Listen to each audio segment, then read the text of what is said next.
bozo Corbia. Lumière à Jacques. Bozo Corbia on les bat pas ça.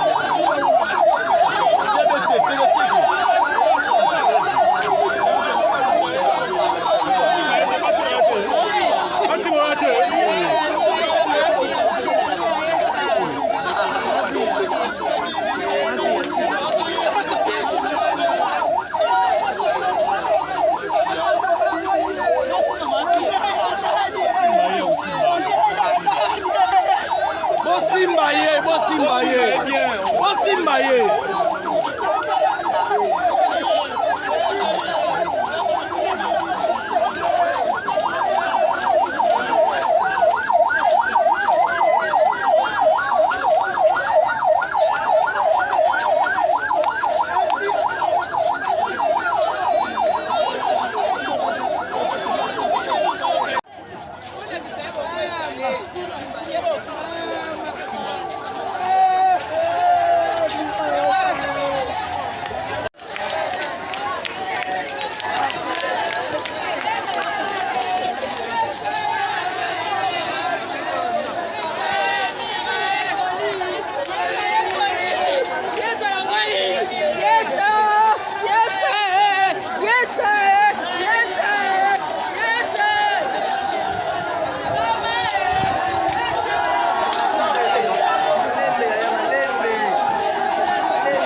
biso de na kati ba kota o mo na kota kaka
mais mobali o bavana kine ndako moko ayete ni famille na ni membre famille même na niveau ya Kinshasa a tomoni mais wana faut poser question ba uta Luanda parce que ba délégation ya Luanda zoya bana sima na sona bile ba okoma wate bango ne ba utuna ba question ya ye mobali ya Milesa peut-être menga ite ou bien grand frère ya Milesa ye passe na délégation na azoya on ne ba utuna ba ça ba 10 o ba ya ba no mo zoya na sima bisona batikela mo musika na biso ba passer ko bazela ba una ibi siko ndenge kore komi boy ndenge kore komi boy awa lelo programme déjà pour ça là qui vous fixez déjà date que ce que comme il est le premier ou bien des 5 ou le 4 beaucoup que nous condango ou bien comment donc le mois vitesse même voilà la première étape pour nous Luanda et comme Kinshasa oui tu es na mort si que président va convoquer réunion nega sala ka convoquer réunion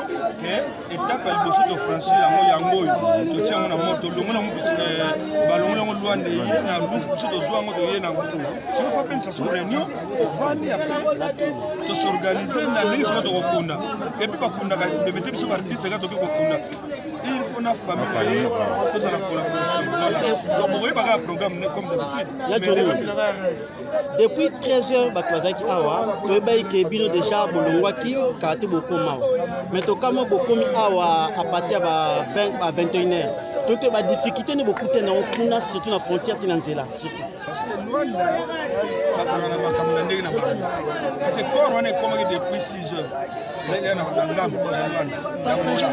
depuis 6h moi que bango ba formalité ba respecter bango bazamba tuteko bana moko ke bozongi ba respecter ba formalité na bango donc corps on est bimi na eleki na pont ya lufu wana na pont na ba eleki wana ta ba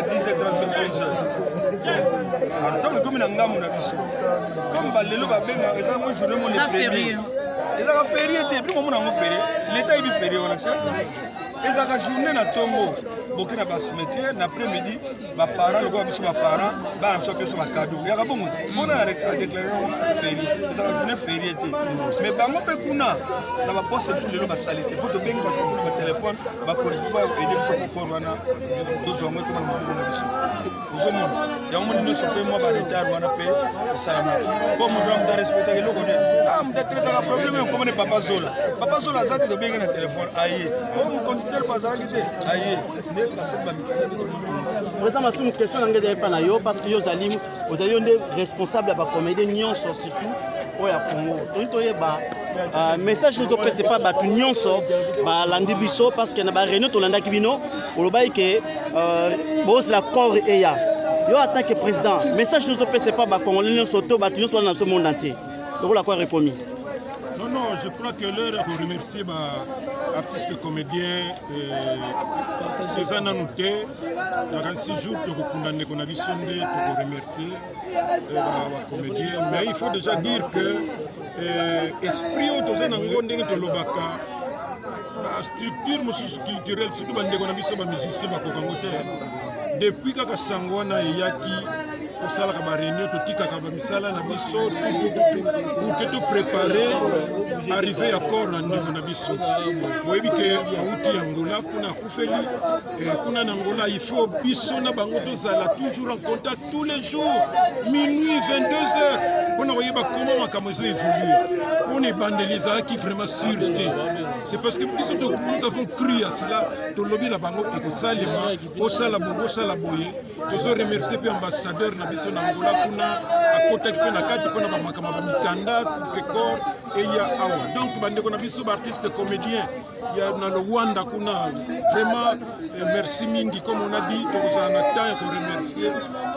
Famille na kuna évidemment comme toujours tout le baka et bienvenue c'est sa famille mais bazaki peut en contact là ba comédien mais ba comédien va ça quand même un peu plus makasi pour que to comme à niveau oyo parce que ce que hier c'est parce que biso artiste comédien to décida qui en baparents na ye balobaki bon oyo kaka ekosalema esalema nango mais biso lobaki oyo ekosalema ezali nde corps eyuta kuna malgré c'est difficile ekosenga mpe bamoyen ebelebele mais eya awa pour que tokunda ye awa bamoyen ebelebele président s'il vous plaît bamoyen ebele bien sûr mais na kata baréunion na bino todai koparticiper tomoni bodai kokotize.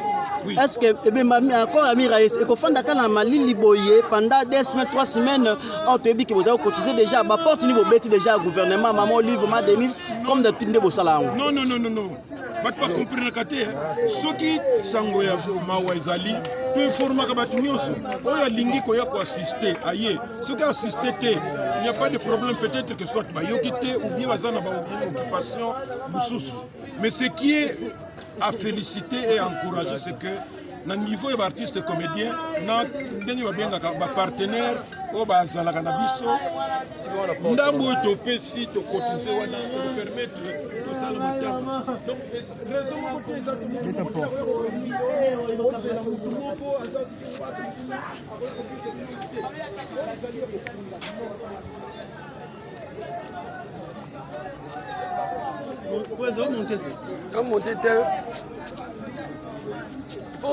Yo c'est encore ebimate. Là où tu es pour ça papa et quand c'est comme ça. On est humain. Voilà les loups. Tous les laïens à Kimia. Surtout au monde artiste bina ba mobiliser tout ça wana ti to kunda mambo ile kabi. Merci. D'accord. Famille za famille. Merci. Maëlle. D'accord, s'il vous plaît. Quelque chose de en retard. D'accord, est-ce que des sont vivants aux autres occasions peut-être ne me voient Jaka comme ça quand on peut n'ami Aïssa. Ouais, regret ça sur scène. Parce que là on a ya na scène. Mais c'est un mot on a voyagé na Kenya Angola. Ouais. Yaya Yambenga bien, Sœur Miraïsa, Mamé Étoile, non alina zonga kutu, basala pina moi lisanga bande kwa Angola, basangisela moi quelque chose. Avant dans un hôtel, bon moi oui, au bas luka, on a bima oui, groupe pene bande kwa Angola, moi mbongo, moi bilamba, moi pantalon en tout cas, na zonga na sombe l'oroté. Nyonso bandi kwa Angola ndi basangiselema donc na musika na loba merci donc bandi kwa Angola tous ensemble na mais donc quand on est à Angola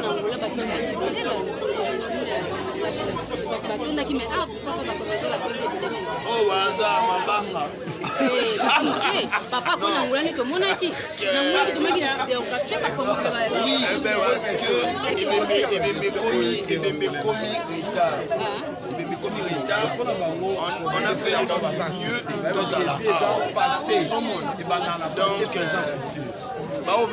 même ça va bato basali nzela biso toza toyoleka na nzelo basali c'est ça donc to tenir pe bandeko bayete rigueur parce que ebembe et moi retard et biso to beto vanda juste ce que ya bandeko mususu bazongi parce que matangi continue tovanda ti to exposer to ke ko intérêt matangi ezo continue to éviter ka biloko o batu bayete tout ça ça va créer des problèmes.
balingi bamema yo ezakashila balingi